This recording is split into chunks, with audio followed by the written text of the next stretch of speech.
Bonjour à tous. Dans mes 4 vérités, je reçois M. Bertin Konan-Kouadio, membre du bureau politique du PDCI. Vous avez été candidat à la présidentielle en 2015 et vous étiez même arrivé 3e. Bonjour et merci de nous recevoir. Ma première question elle est celle-ci. La Cour pénale internationale a acquitté M. Laurent Gbagbo et Charles Blé Goudé, mais on devra patienter un tout petit peu avant de les voir libérés. Est-ce que vous êtes déçu? Merci. D'abord, je voudrais m'associer à la joie qu'éprouvent en ce moment les Ivoiriens devant cette décision de la CPI d'acquitter nos compatriotes, nos frères, le président Laurent Gbagbo et Charles Blé Goudé, mon ami. Je me réjouis personnellement parce que si mes souvenirs sont bons, il fut un temps où ils étaient considérés comme la peste et leur rendre visite pour vous en tirer des ennuis. J'ai été l'un des tout premiers Ivoiriens à ouvrir les portes de la haie. Et on vous a fait payer cela? Peu importe. L'essentiel, c'est d'avoir des convictions en quelque chose. Et ce qui compte pour moi, en m'inscrivant à la politique ou dans la politique, c'est d'abord de chercher à défendre les intérêts du peuple ivoirien. Et aucun sacrifice n'est assez grand, justement, quand il s'agit de défendre les intérêts des Ivoiriens. J'ai donc indiqué le chemin parce que je suis fondamentalement attaché à l'idéal de paix et de dialogue politique du président Houphouët-Boigny. Je suis un pur produit du PDCI et j'ai été nourri à la mamelle du dialogue. On ne dialogue pas avec soi. Il faut être à deux pour dialoguer.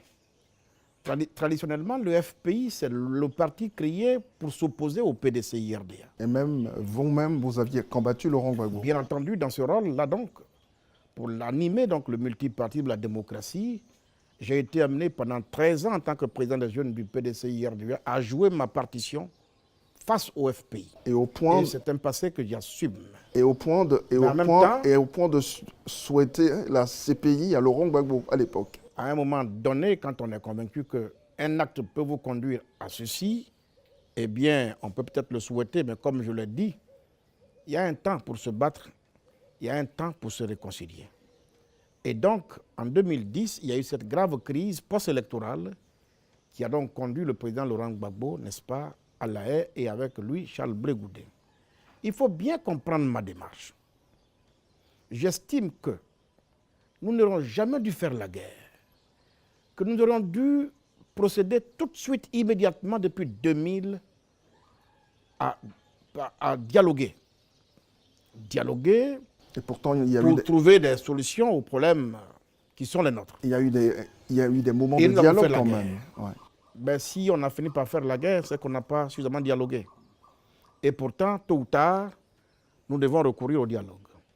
Et donc, quand le président Gbagbo est déporté à la haie, ma démarche s'inscrivait dans une logique simple. Il faut une justice pour tous. À l'époque, je l'ai même dit. Si on estime que c'est dans la confrontation à la haie que peut rejaillir la vérité, ce que souhaitent les Ivoiriens, donc on déporte à la haie tous les belligérants. Si tel n'est pas le cas, de faire d'un poids, deux mesures, pour moi, c'était une injustice. Et j'ai dit, en libérant le président Gbagbo et Charles Blé Goudé, cela participe à la décrispation. De sorte que nous préparons les conditions à aller au dialogue. Parce que tôt ou tard, les deux belligérants principaux de cette crise s'appellent El Hadji Alassane Ouattara et Laurent Gbagbo. Il faut bien qu'un jour, les deux se parlent pour libérer la Côte d'Ivoire. Donc aujourd'hui que Gbagbo est acquitté, j'en reviens maintenant à la question, je me réjouis comme tout le monde de cet acquittement. Mais en même temps, il ne faut pas être déçu de ce qu'ils attendent. Attends, ça fait 8 ans qu'ils sont en prison. Et surtout leur honneur est lavé maintenant. S'ils doivent attendre quelques semaines ou quelques jours, il ne faut pas pour cela être déçu. Bien au contraire, le plus important, c'est la décision qu'a prononcée la CPI, eh bien, de les libérer. C'est le plus important. Et surtout de les acquitter. Les acquitter, voilà. Merci de C'est le plus important. Maintenant, quand est-ce qu'ils sortent de prison précisément?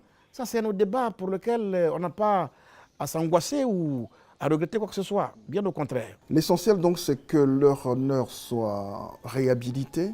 Quelles leçons vous tirez de cela, d'un point de vue politique et surtout d'un point de vue humain?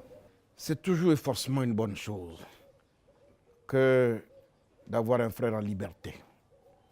Moi, je pense que notre pays est connu de tous. Ce pays a une tradition de paix. Il faut que nous renouons avec nos valeurs à nous, nos valeurs de dialogue, nos valeurs de concorde, nos valeurs de paix. Souvenons-nous ensemble. Il fut un temps où c'est dans ce pays que tous les problèmes du monde trouvaient solution. Pourquoi nous devons, nous, acteurs politiques du moment, donner le sentiment au monde qu'Houphouët-Boigny est parti avec notre génie? Non, le génie ivoirien est bel et bien là. Et là encore, nous avons une belle occasion de faire déchanter tous les oiseaux de mauvais augure pour dire que les Ivoiriens peuvent entrer en eux-mêmes, puiser les ressources nécessaires pour justement se parler entre eux et trouver des solutions aux problèmes qui se posent à eux, comme ailleurs partout dans le monde. Dans votre conférence de presse, vous disiez à la fin quelque chose d'extrêmement important. C'est vrai, Laurent Gbagbo et Charles Blé Goudé sont acquittés, c'est vrai qu'ils seront libérés, mais cela intervient à un moment important de l'histoire de la Côte d'Ivoire. Vous avez parlé de tournant, oui, qu'il faut savoir négocier ce tournant, ce virage, cet autre virage de l'histoire politique de la Côte d'Ivoire. Qu'est-ce qui vous fait dire cela?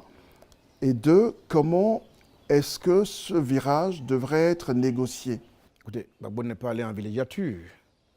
Gbagbo est parti du pays, tout le monde sait dans quelles conditions, en laissant derrière lui un antécédent. Maintenant, il est libéré. Je dis, le plus dur commence. Il faut maintenant qu'en nous inscrivant dans un dialogue fécond, nous préparions ensemble son retour au pays. Pour moi, leur retour au pays doit aider à enraciner la démocratie, mais surtout la paix. Si leur retour doit encore envenimer, exacerber la situation, envenimer la situation pour nous replonger alors dans la guerre, c'est qu'on n'a pas tiré les leçons de tout ce qu'on a vécu. C'est en cela que j'estime que nous sommes maintenant à un tournant, de mon point de vue, décisif. Si nous savons le négocier, la Côte d'Ivoire sort définitivement de l'ornière. C'est là, j'ai fait la petite comparaison avec l'Afrique du Sud. Oui, comme Nelson Mandela. Et encore qu'en Afrique du Sud, c'était une opposition entre deux races, blanc contre noir. Mais ici en Côte d'Ivoire, nous sommes tous des frères. Pourquoi on ne peut pas s'entendre? C'est pourquoi je pense, j'ai plus ou moins exhorté le président Gbagbo et Charles Blé Goudé à être des hommes de pardon, à disposer eux-mêmes d'abord leur cœur au pardon.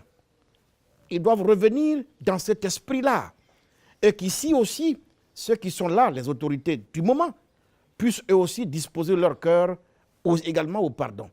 C'est pourquoi j'ai cité ici Mme Diabaté Henriette, qui nous a dévancés. Elle a fait une belle citation, désarmons nos esprits, désarmons nos cœurs, désarmons nos langues. Si nous, par ce comportement-là, nous créons ces conditions-là, alors nous sauvons notre pays pour réserver à nos enfants demain quelque chose de substantiel, parce que nous devons, dans tous les cas de figure, construire leur avenir. Je vous entends bien, mais cette libération n'est pas du goût de tout le monde. Depuis plusieurs jours maintenant, il y a un peu partout dans le pays des manifestations des victimes ou de parents de victimes. Est-ce que cette libération règle, peut-être, cette libération règle un certain nombre de problèmes sur le chemin de la réconciliation, mais reste une question essentielle, la vérité. Qui a fait quoi? Il aurait fallu pour cela donc mettre tous les belligérants face à face. Les gens s'expliquaient et puis les Ivoiriens découvraient la vérité. Tel n'a pas été le cas.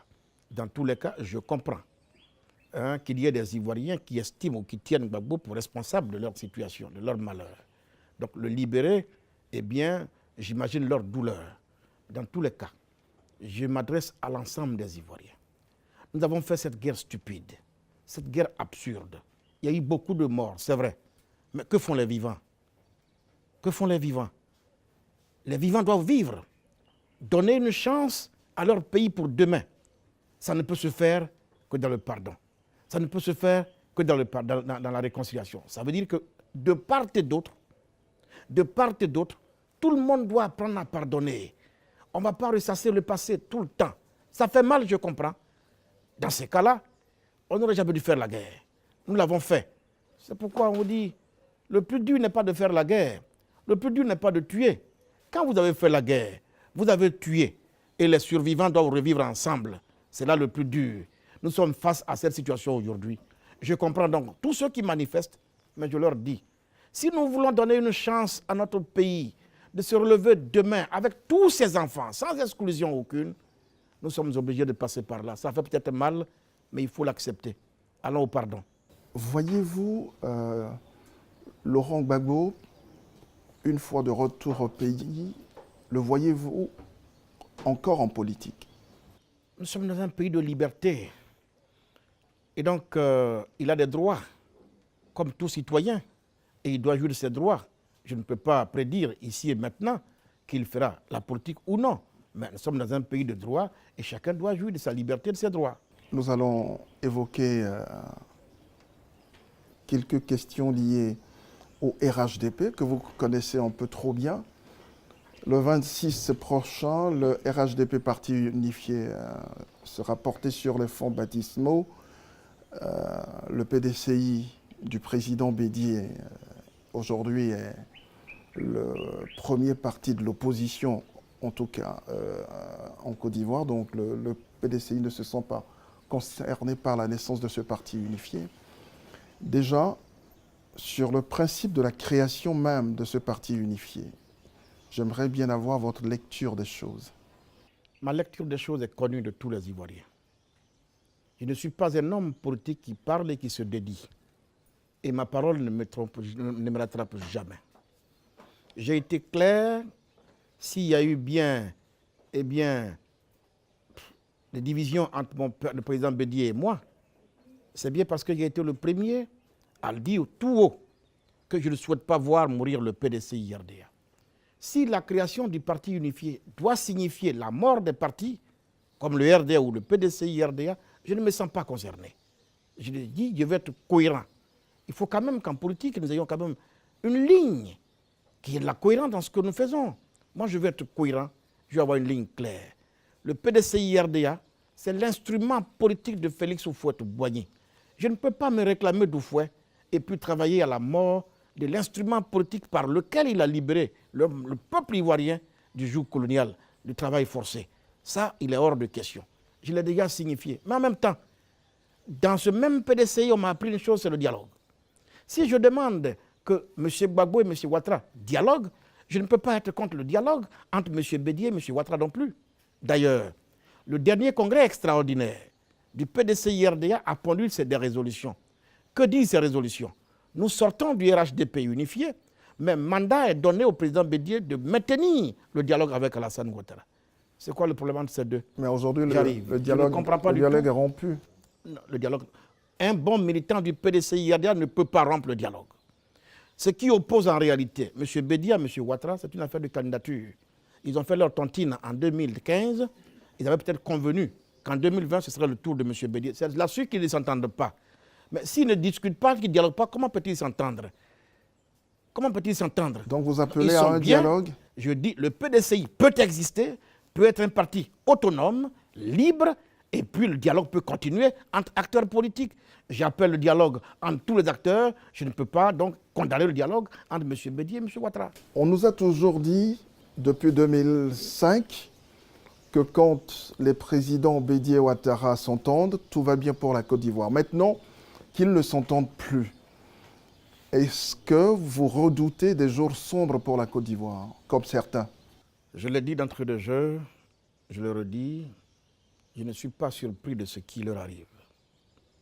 Tout simplement parce que dans ce pays, on n'apprend pas à construire sur la vérité. Pour moi, c'était une question simple. Une question simple. Si on a tiré les leçons de la crise qu'on a vécue, il y a des situations dans lesquelles M. Bédié et M. Ouattara ne peuvent plus se retrouver. Pourvu tout simplement qu'on se dise la vérité. M. Bédié, excusez-moi de le dire ainsi, dont je connais les origines culturelles, a hérité le PDCI-RDA de Félix Houphouët-Boigny. M. Bédié sait que les contraintes de sa culture sont telles que le PDCI-RDA peut disparaître des mains de n'importe quel militant, mais pas de lui ses mains. Parce que demain, que dira-t-il au président Houphouët quand il va le rejoindre? Donc, M. Bédié peut tout céder, sauf le PDCI-RDA. Je le comprends. Il lui fallut donc, en ce moment-là, dès les premiers instants, quand on était au Golfe, dire la vérité à son jeune frère. Pas de parti unifié. Monsieur le Président, je t'ai aidé à devenir président. C'est vrai, c'est ma même bouche qui a dit ce que j'ai dit en 1994 aux Ivoiriens, mais c'est aussi ma même bouche qui a appelé les Ivoiriens à voter pour toi. J'ai payé ma dette. Maintenant, il faut qu'on s'entende bien. Nous étions tous les enfants de Félix Houphouët-Boigny, unis dans sa maison, le PDCI-RDA.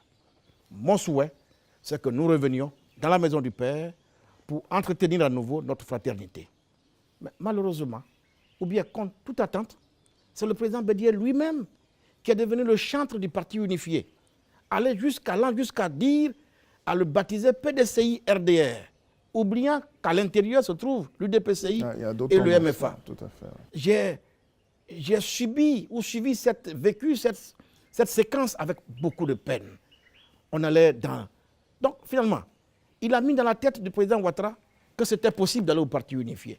Alors que ce n'est pas possible. Donc vous comprenez la démarche du président Ouattara alors? Et voilà qu'au bout du compte, tu as poussé tous tes cadres dans une certaine dynamique. Mais je comprends, il y en a quelques-uns qui disent il m'a rendu service, je ne peux pas lui donner le couteau dans le dos. Finalement, qui l'a payé? Mais une chose est claire. Alors moi, j'ai toujours conseillé la mesure pour éviter les crises.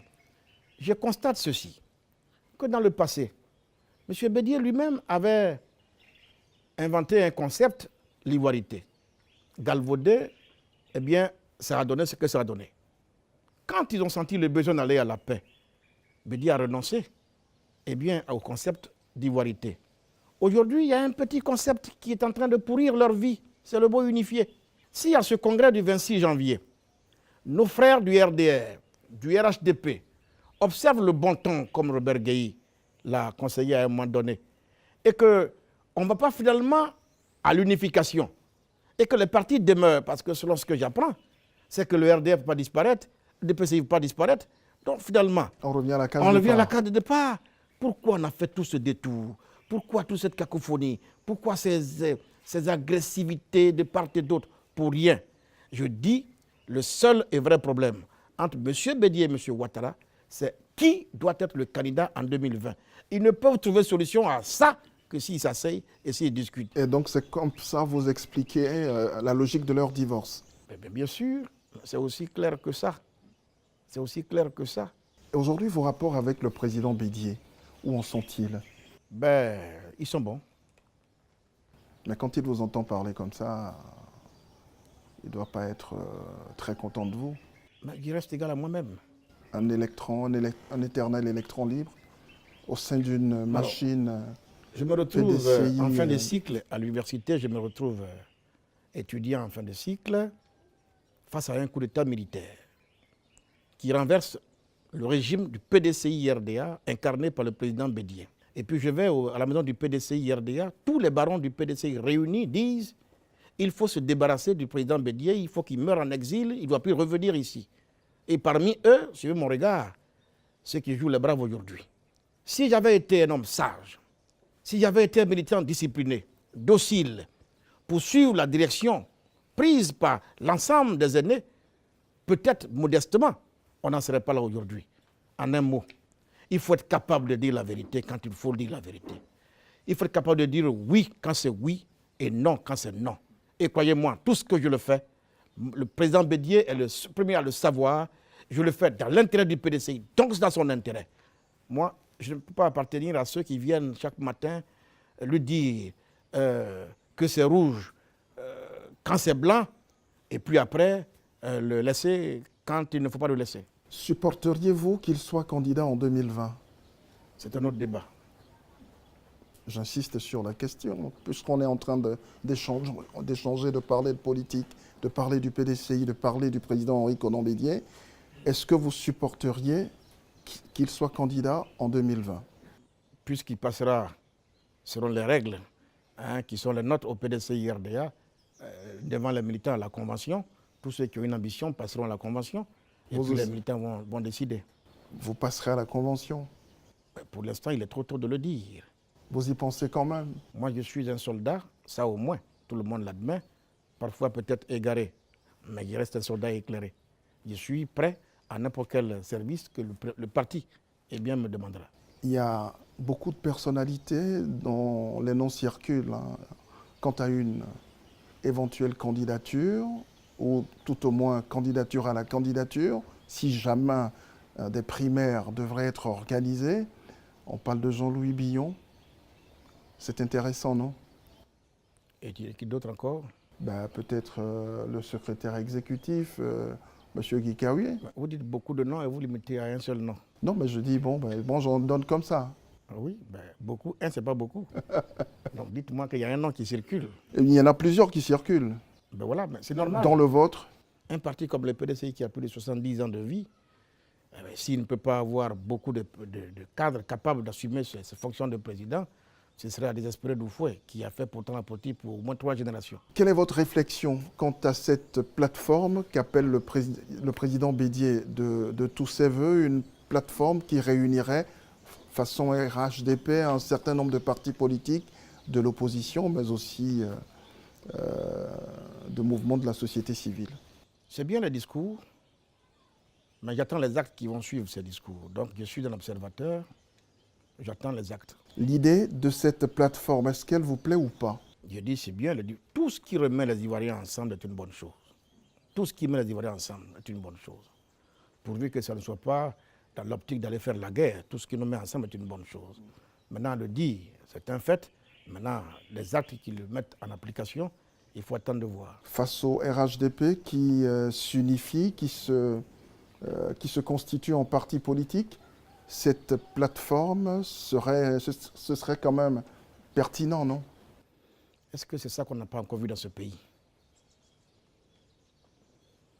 Pourquoi doit toujours prendre les mêmes et recommencer toujours et tomber sur les mêmes erreurs? Peut-être que l'espoir naîtra après avec cette nouvelle expérience. Bon, ce n'est pas en termes d'individus, mais les mêmes causes produisent tous les mêmes effets. Si on tire les leçons du passé, il y a des choses, si on devait les refaire, il faut réfléchir par 2 fois. Donc vous n'y croyez pas trop?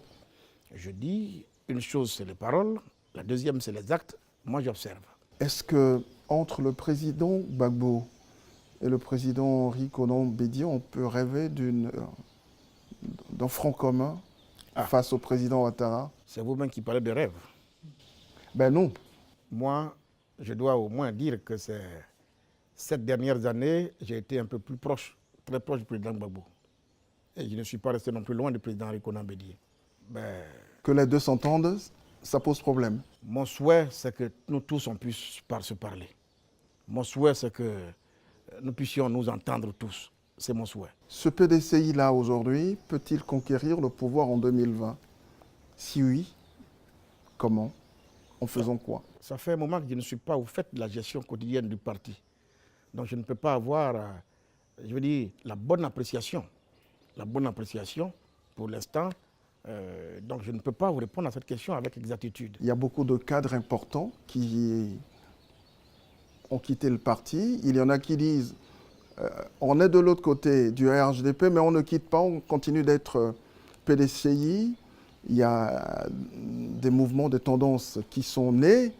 Ça vous fait sourire, ça vous fait chaud au cœur. Vous vous dites, bon, c'est un signe de vitalité démocratique à l'intérieur de ce grand parti? Ça ne peut pas être un signe de vitalité. D'ailleurs, devant cette situation qui doit être honnête, le plus honnête possible, mon cœur saigne. Et ce n'est pas digne du PDCI RDA. Vous pensez que les autres qui partent, ils font des calculs En même temps, il fallait s'y attendre. Il fallait s'y attendre, je ne suis pas surpris. Et qui aurait favorisé cela? Est-ce que c'est le parti ou... C'est le résultat de l'appel de Daoukro. Au moins ça. Qui a semé cette confusion. Et aujourd'hui, on a cette cacophonie, ce désordre dans le PDCI, parti de 70 ans. Quand je regarde ça, j'ai de la peine. Mon cœur saigne. Autre actualité, c'est ce qui se passe aujourd'hui à l'Assemblée nationale.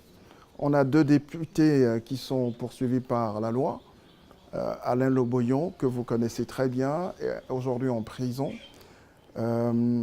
Jacques Ehouo, qui a été élu à la tête de la commune du Plateau, n'a toujours pas pris fonction pour diverses raisons. Il est également poursuivi par la justice. Quel commentaire faites-vous? Est-ce que d'aucuns ont pensé qu'on n'est plus véritablement dans un état de droit? Est-ce votre point de vue? Oui, dans une première lecture, oui. Si les députés peuvent être aussi facilement jetés en prison, quand même, ça donne à réfléchir, non? Ça donne à réfléchir. Mais après, qu'est-ce qu'on leur reproche? Pour l'instant, je n'en sais pas davantage. C'est une situation que je suis de très près. Le moment venu, je pourrais donner une position, voilà, une position plus crédible. Est-ce que vous regrettez le manque de solidarité entre tous les députés pour soutenir ces deux collègues? Écoutez, le problème ne se pose pas en ces termes. Les conditions ne sont pas pour l'instant favorables pour aller au fond des débats. Mais même, les gens vous diront, ce n'est pas la première fois que ça arrive. On a déjà, dans ce pays, assisté à de telles scènes. On a levé déjà l'immunité parlementaire. Si les députés étaient toujours solidaires, on n'a jamais levé l'immunité d'un député par le passé. Ça a été fait. Maintenant, est-ce que les raisons peuvent être suffisantes pour y arriver, pour le faire? Parce qu'après, il ne faut pas non plus que le député ou l'élu, tant qu'ils sont exemplaires, tant qu'ils sont irréprochables, la loi les protège. Ça aussi. Je ne dis pas que ceux-là sont coupables de quoi que ce soit. Je n'ai pas le contenu du dossier, de leur dossier. Mais en même temps, l'autre dimension du débat, c'est qu'un élu, un responsable doit être toujours exemplaire. Tant que vous êtes exemplaire, la loi vous protège. Mais je m'inquiète de la facilité avec laquelle des députés sont jetés en prison. Ça aussi, ça pose problème. Il faut que les gens instruisent le peuple en clarifiant les choses. Nous avons une télévision pour ça, nous avons des médias pour ça. Il faut qu'on soit informé. Toute dernière préoccupation, si vous le permettez, comment entrevoyez-vous 2020 ? Certains pensent qu'il y a tellement de tensions aujourd'hui et que ce n'est pas la réforme de la CEI qui nous sauverait peut-être d'un conflit peut-être plus grave, parce que ce qui se passe aujourd'hui ne rassure pas. Est-ce que vous avez ce sentiment-là aussi? En parlant de la libération du président Gbagbo, je parlais de tournant décisif. Bien entendu que c'est à ça que je fais allusion. 2020 dépendra de ce qu'on aura fait maintenant. Dans la vie, on ne récolte que ce qu'on sème. Si nous réunissons les ingrédients d'une guerre en 2020, ça ne va pas échapper. C'est pourquoi, dès maintenant, il faut préparer les conditions d'une élection sereine, en amont. Ça part par créer un climat de paix, de sérénité, ça passe par la réconciliation, ça passe par la réforme de la CEI, une CEI consensuelle et indépendante.